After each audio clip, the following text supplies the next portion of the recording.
Bright Tuty. Every student matters. Then it comes towns and trade. Artisans and traders organize themselves in guilds or shrenis. These are the two terms used over here. Guilds, they organize themselves. These artisans and traders. Now they have used a new term which is known as guilds or shrenis. Now, what is the work done by them? Guilds procured raw materials, regulated production, and marketed the finished product. This is the entire work done by this organized group who they were calling themselves as Shreni or guild. Not only that, to procure the raw material, but they also have to regulate the production. If regulate the production means that they have to arrange the raw material, then they have to bring the demand from the people. Then it has been completely the rules and regulations. And after that, when these the craft persons, they have produced their goods which were marketed, which were sold by the guilds in the market. So this is all about the work done by the artisans and the traders. They have organized themselves, and these organizations were known as guilds or shrenis. Then it comes about that the trade was not confined within the subcontinent, but extended to East and North Africa and West Asia, and to the Southeast Asia and China, placing our own country at the center, and there onwards just the left and the right and the top and the bottom. So it was trade and business was not done only in our own country. The territorial boundary, which was means a huge territorial areas, were ruled by Guptas and the Mauryas. But they were not doing trade only in the subcontinent, but it was extended towards the East and North Africa, Eastern and Northern Africa. Then the West Asia, Southeast Asia and China. These were the name of the countries where, since this the 6th century BCE to 6th century CE, this trade connectivity were there from our country to these distant lands. Now, India used to export spices, fine pearls, ivory, silk cloth, medicinal plants, etc. Our country, spices from southern India. All these cardamom, cloves, black pepper, then pearls also from this Andhra Pradesh region. Ivory means that, what it is that? The elephant tooth. Silk cloth, which is very fine quality of the silk has been produced by India. Medicinal plants like tulsi, basil leaves, then neem, ashwagandha, sarpgandha. These are babool. These are the Indian names or the Hindi names of these medicinal plants. This is coming to, this point is Himalayan yew.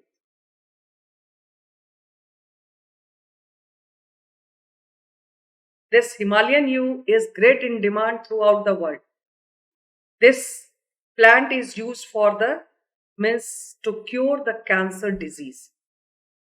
So this is the importance, not nowadays only, but this is now at the verge of the extent.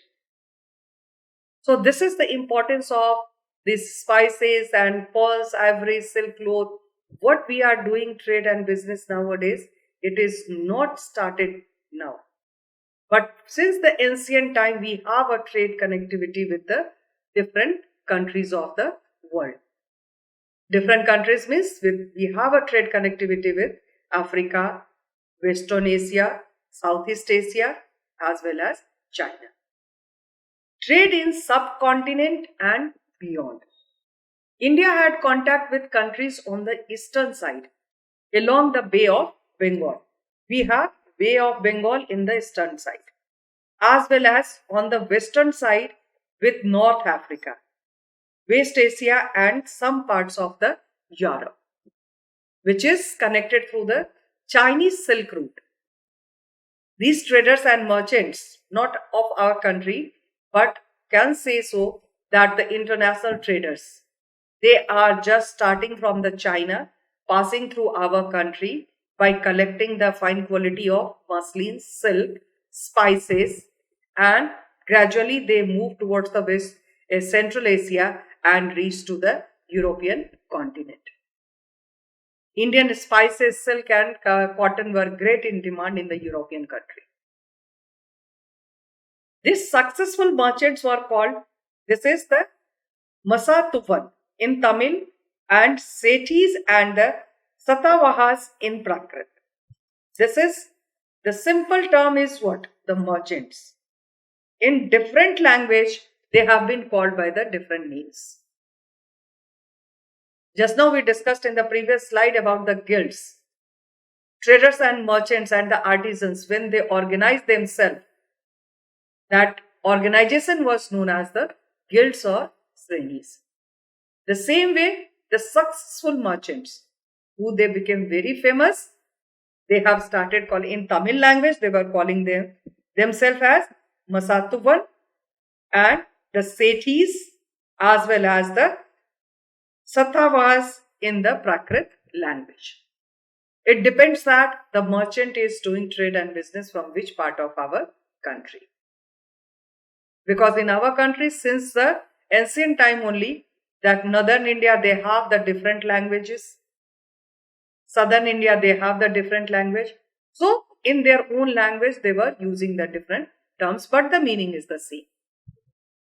Wide range of goods were traded. Just now we have discussed about that. So many things were there. Not only that spices, but the cotton, silk cloth, cotton clothes, silk clothes, spices, ivory, pearls. All such things were traded by the Indian traders and merchants in the subcontinent and beyond the subcontinent. This is the ancient trade route. Has been shown over here. This is the trade route. Where is our country? See this, India, it is here. This is through the ship, they have to move from this way, and this way they reach till here. This is the Alexandrina. Then this is the Arabian country. This is the Arabian Peninsula, what it is known as the Arabia. This is Egypt. Nile River is here, and this is all about that. What we are calling it is, this is the African continent. This is the Arabia. What we have calling it, this the Central Asia. Then this is all about that. The evidences which are found over here. So this entire, this is the trade route. This is Indian Ocean, and this is what it is, Arabian Sea. This is Persian Gulf.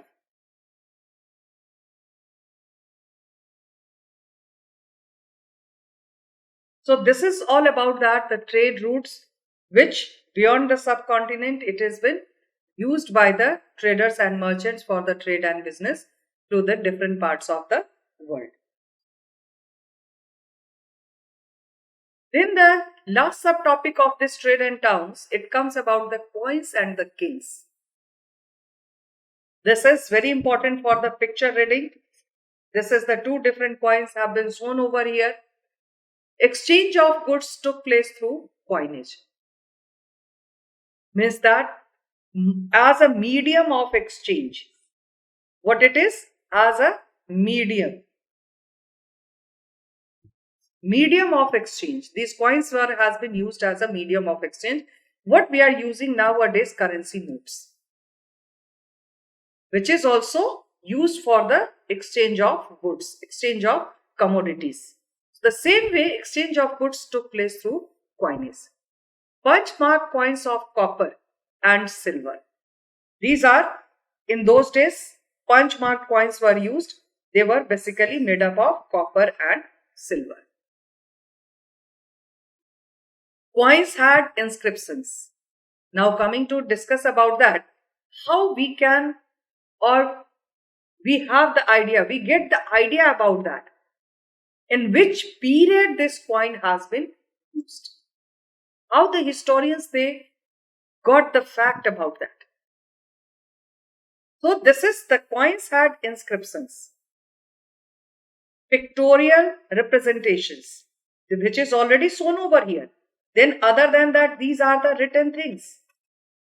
Other than this picture, pictorial descriptions, written things are also there. These are the written materials which has been inscribed over here, embossed over there, which were issued by the kings. After this, the picture representations, which ruler has issued the coin, might be it has been written over here. The first gold coin were issued in 1st century CE by Kushanas. Kushana rulers, they were from the Central Asia. They were not the natives of India. They came our country in the 1st century BC to 1st century CE is the time period when they ruled over the north and northwestern part of our country. They were the first rulers who issued the first gold coin, and identical in weight to those issued by the Roman emperors. Because we had a trade relation with the Roman Empire as well. So when these coins which were issued by Kushanas, when it has been compared with the coins which were used by Roman emperors, were the same weight. They were same, identical in weight. So on this point only, these historians, they suggest that we had a link with the Roman Empire. So with the findings of the coins, similar in weight, identical in weight, and with this, the same identity of the coin, the gold coin were used by Roman emperors also. In class 11, an empire across 3 continents, there it has been explained about that, the entire Roman Empire. So there also we have already discussed. The syllabus also explains about that, how the Romans, they were having their trade relations with the distant lands.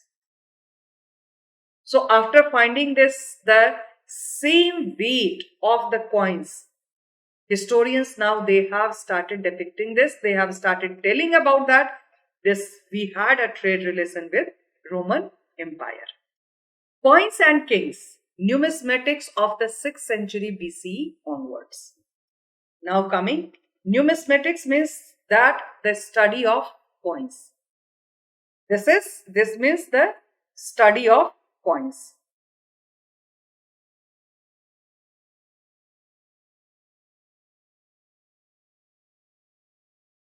6th century BC onwards. Now exchanges were facilitated by the introduction of coinage. This is the exchange. The trade and business became easy because exchange process was now very easy. So the coinage has given the facility to the traders and the merchants for their exchange of goods.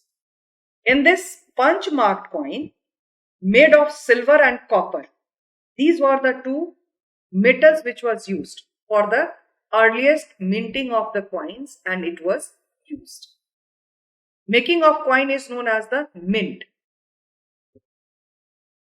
So punch marked coins made up of silver and the copper, amongst the earliest one.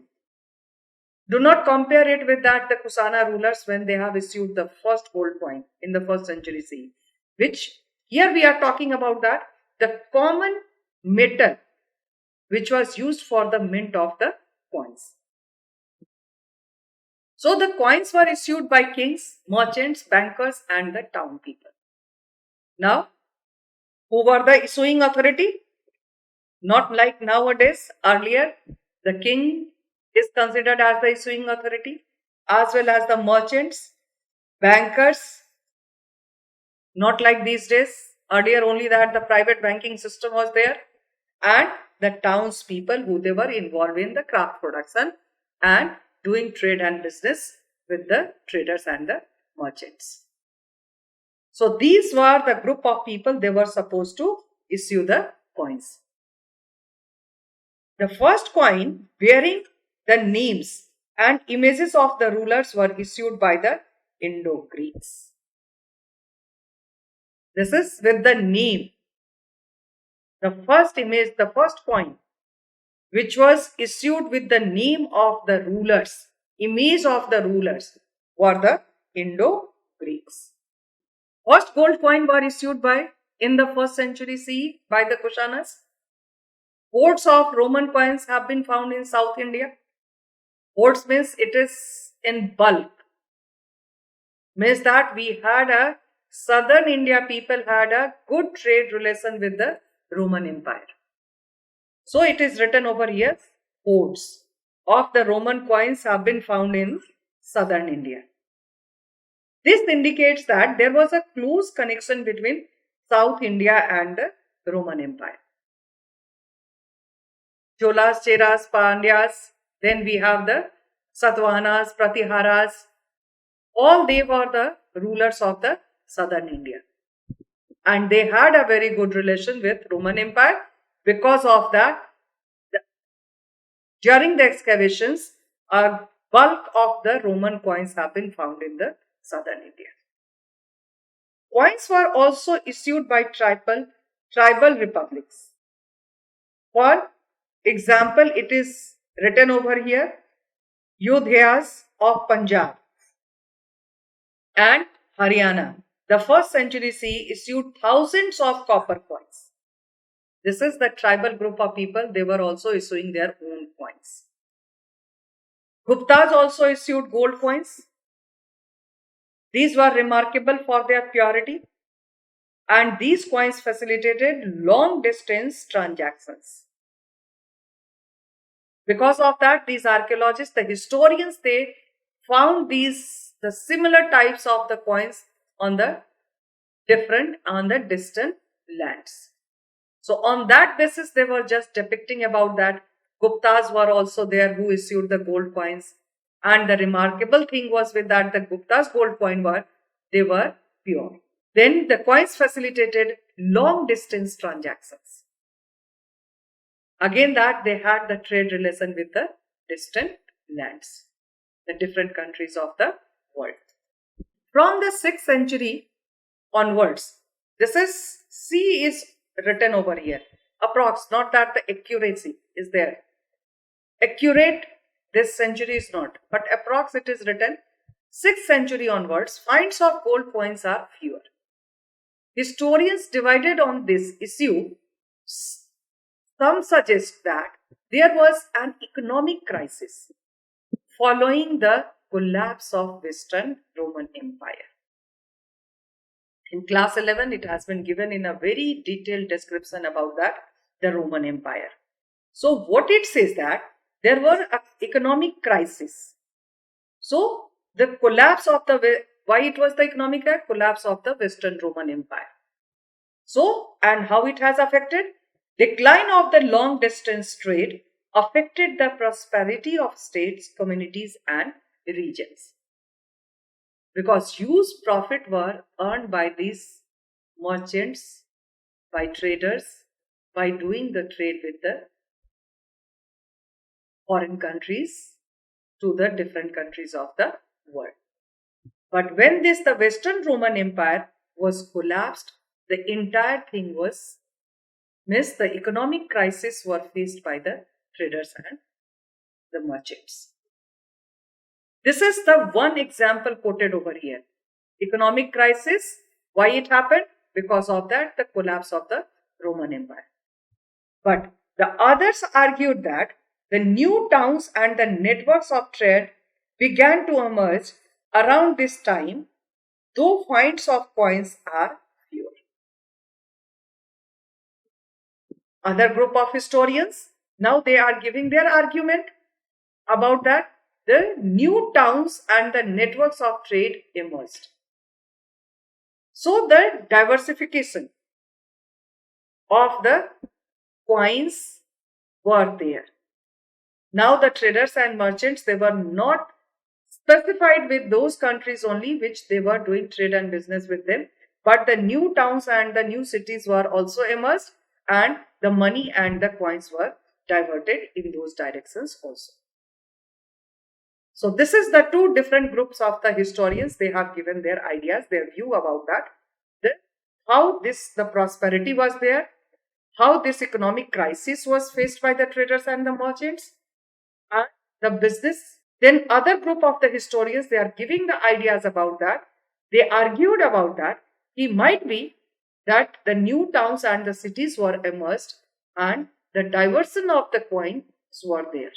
Now coming to the little bit back about that, what we are getting these ideas with the different languages, different inscriptions which has been left by the rulers, some of the scribes, and the facts which has been available in the temple walls, on the rocks, on the edicts of the Asoka, rock pillars. Now coming to discuss about that, the deciphering Brahmi script, Kharoshthi, and the historical evidence from the inscriptions. How the history of the land, historical evidence means history of the land. Other than Sanskrit, Brahmi and the Kharoshthi, these were the languages spoken by common people. Both these, Kharoshthi and Brahmi, were the languages spoken by the people during the 6th century BC to 6th century CE. The historians, they found many of that, the edicts, the inscriptions written in these languages. Coming to James Prinsep, he was an officer in the mint of the English East India Company, was able to decipher Asokan Brahmi in 1838. This spelling of Asoka you may get in a different way, in a different book, and in the different languages. You can say that in English it is somewhere it is written Ashoka, somewhere it is written Asoka. It depends upon that, how the historians, how the archaeologists, they were finding it out. So here we are coming to discuss about James Prinsep. He was an officer in the mint where the coins were been made or produced. We can say so that the coins will be minted. So he was an officer, and what he tried to decipher Asokan Brahmi script in 1838. The coins of Indo-Greek kings contain the names of kings written in Greek and Kharoshthi script. What he found? He found that the coins of Indo-Greek coins, that contains the name of the kings, but the language which was used were the Greek and Kharoshthi script. The European scholars compared the letters in both scripts. For example, the symbol for A could be found in both scripts for writing names such as Apollodotus. This is one of the example quoted over here. The scholars compared the letter in both the scripts, Kharoshthi and Greek. Alphabet A was used commonly. Coming to interpretation of inscriptions by historians. Now, how they interpreted. Just now we have gone through one of the example of alphabet A, which was used in both the languages, Kharoshthi and Greek, which was deciphered by James Prinsep, and he was an officer of East India Company in a mint. So next it is coming interpretation of inscriptions by historians. It is found that the name Asoka is not mentioned in inscription. Asoka, this name was not mentioned in the inscriptions. Instead, the king is referred as Dev Nam Piya, beloved of the gods, and Piya Dasi means pleasant to be old. Can you imagine about that? Name of Asoka has not been found in any of the inscriptions. But this ruler's name has been referred with the name Devnam Piya. Beloved of the gods, and Piyadasi means pleasant to behold. So there were a few inscriptions which also refer to the king as Asoka. Now what are there? What are the other inscriptions? They containing such titles. Examining the content, style, language, the paleography of these inscriptions, epigraphists have come to the conclusion that they were issued by the same ruler. Epigraphists, who they study about that, the inscriptions, they have to tell about that, what is actually going over there. So by examining the content, name Asoka has not been used. But how these historians, these archaeologists, they are correlating the descriptions given in the inscriptions. Accordingly, they are trying to correlate it with that, the name of the rulers during whose period these inscriptions has been written. So by examining the content, the fact which is available, the style of writing, the language which has been used, and the inscriptions, the epigraphists have come to the conclusion. By studying all those inscriptions, they try to give the conclusion that they were issued by the same ruler. So these are the points according to which, when they are trying to correlate it.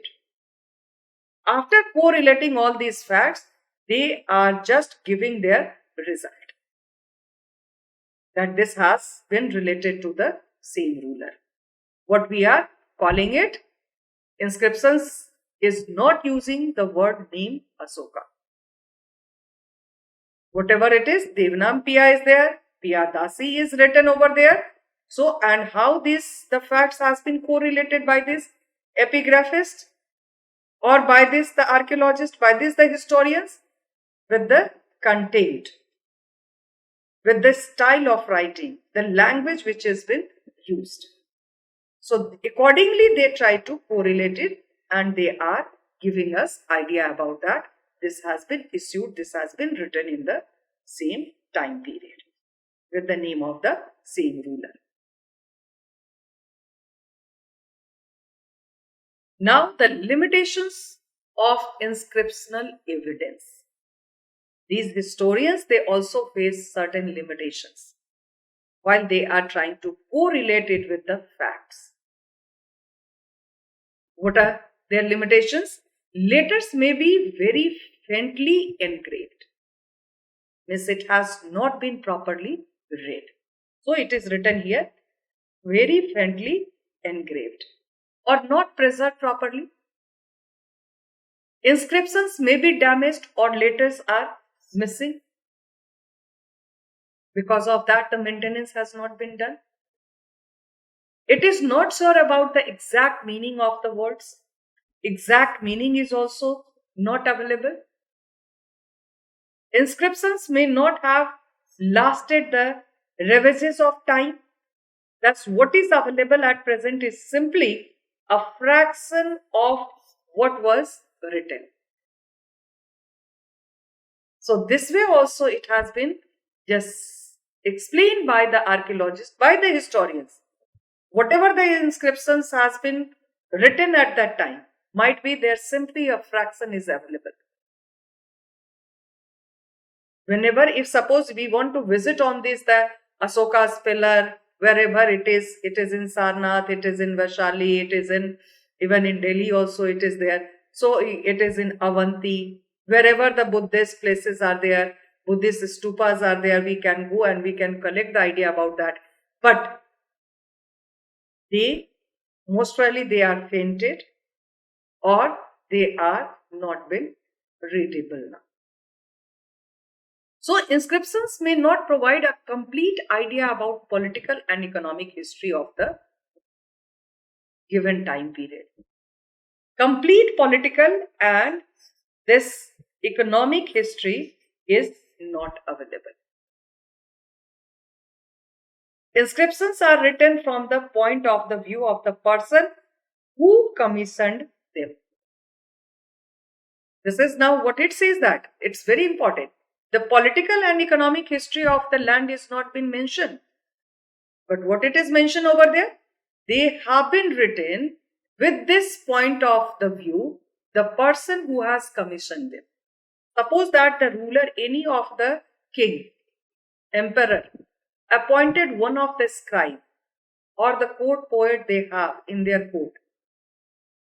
So they write, those particular person, those particular individual are written in the praise of the king, in praise of the ruler.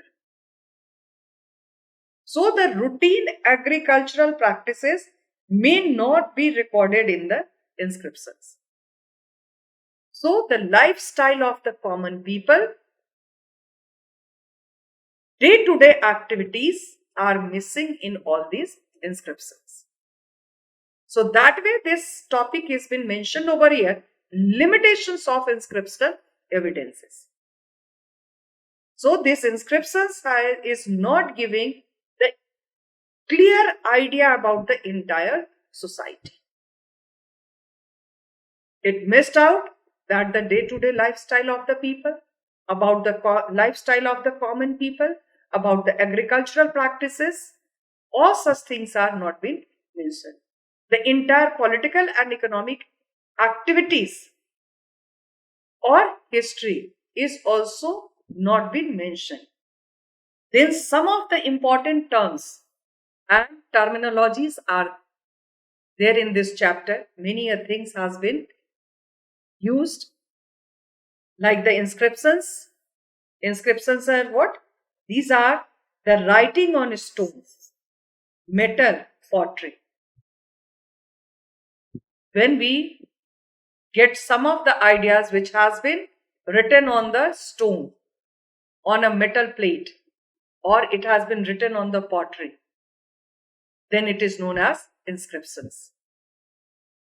Epigraphy is the study of inscriptions, and epigraphist, the person who is having specialization to read or to study the inscriptions. They are known as the epigraphist. Janpada, this chapter is based only on that, the Janpadas and the Mahajanpadas. So Janpadas means the land where a Jan, people, clan or tribe, sets its food or settles. Or in a simple way we can say so, the native of the land.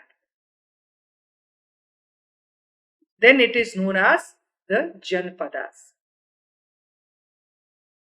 Means that the territory which is ruled by the natives. Janpad. Oligarchy. Oligarchy is a form of government where power is exercised by group of men. No hereditary ruler. It has been decided by the people of that area, that territory, who is going to be given the power to rule over the territory or to rule over the people. Then it is Girnar inscription. The inscription mentions the achievements of the Shaka ruler, Rudra Daman, and the Sudarshan Lake. This Sudarshan Lake at Girnar in Gujarat. This is in Gujarat district. Girnar, it is in Gujarat.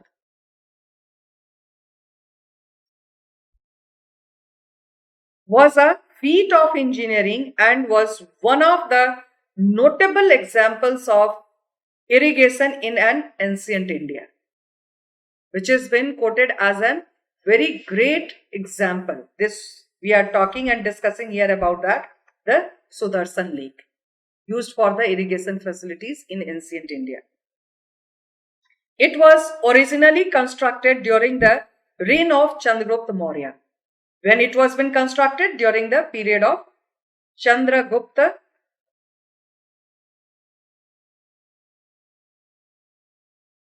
Maurya. Who was he? He was the founder of Mauryan dynasty. By damping up a mountain stream with a great wall of masonry. Means Girnar is what? It is a mountain. In our mythological stories, many a times it has been explained. Residence of Lord Krishna. The Junagadh rock inscription tell us that a result of excessive rains, the lake burst its bonds one night during the reign of Skandgupta in AD 455. The local governor rebuilt the dam, the work highly praised by the poets of the time. First, it was made by the inscription mentioned in the achievements of the Shaka ruler of Rudradaman and the Sudarshan lake. This is all about that. The lake was been constructed during the period of Chandragupta Maurya. After that, this repairing work was done by Rudradaman. And this is the best quoted example of the ancient India or the ancient history of our country. This is the notable example of irrigation in an ancient India. And this lake has been developed for the irrigation facilities. Because of that, Gujarat is a land of arid region where this cultivation is done only on the basis of the irrigation facilities. Means very fertile land. Less fertile land are considered as the arid land. Then it comes about the Manu Smriti, the legal text of ancient India or early Indian. This is known as Manu Smriti. The Harsh Charita, it is a biography of Harshvardhan, the king of Kannauj, composed by his court poet Ban Bhatt. Spellings are a bit different, children. You must have to take care about all such things. So this is about the Harsh Charita. This is a Sanskrit word, Harsh Charitam. Here it is Harsh Charita, a biography of Harshvardhan. He was a king of Kannauj. Kannauj was a very fertile land. And the king was very prosper and the land was having prosperity. So the court poet Ban Bhatt, he has written in praise of his ruler. Agrahara land, it is a land grant system, which is a grant was given to the Brahmins, and these Brahmins were exempted from the paying of the taxes and had the right to collect tax due from the local people. Just like as the medieval Europe, they were having the nobility system. The nobles in European society, they were also given the land ownership. The clergy in our country, we have given this position to Brahmins. Brahmins, they have been given as a gift land grant. The kings and the rulers, they are offering this. And these Brahmins, they were exempted from the paying of the taxes, but some types of the taxes were levied by the Brahmins, which the people or the local people, they were supposed to pay to them. Then it comes votive inscription. Votive inscriptions record gifts made by the religious institutions. Votive is a term which is used for the religion. Religious institutions, when they record the gifts, how much they are getting it for that, the construction of the temples as a grant, as a gift, which was recorded by the Brahmins or by the scribes, and this is known as votive inscriptions. Periplus of the Erythraean Sea. Here, Periplus of the Erythraean Sea was composed by an anonymous Greek sailor. Name is not mentioned. Periplus of Erythraean Sea, it has been composed by some of the Greek sailors, 1st century BC. Periplus is a Greek word. Obviously, he was a Greek sailor, so he used the Greek word or the Greek language, which the word Greek word meaning periplus is a Greek word which means that sailing around. And Erythraean was the Greek name of the Red Sea. So this is about that, the periplus of Erythraean Sea. These are actually the terminologies which is very used for the one marker question. And so many that the terminologies are used in this chapter. So a special attention is required to explain it. Then finally it comes about that the numismatics, which is the study of coins.